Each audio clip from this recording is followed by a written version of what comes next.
Hallo, heute zeige ich euch, wie man den Anhalter spielen tut. Und dafür brauchen wir nur einen Daumen, normal.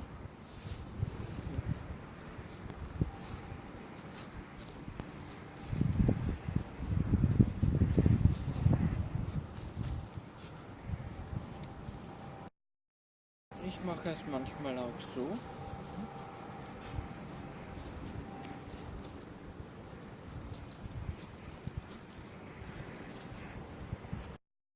Und jetzt provokant.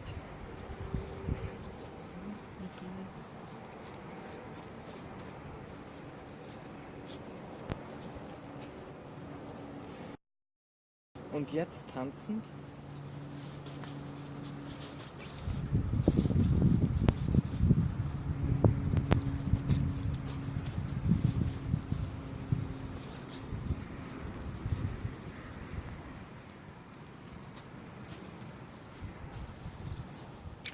Natürlich kann man das auch auf der anderen Straßenseite machen.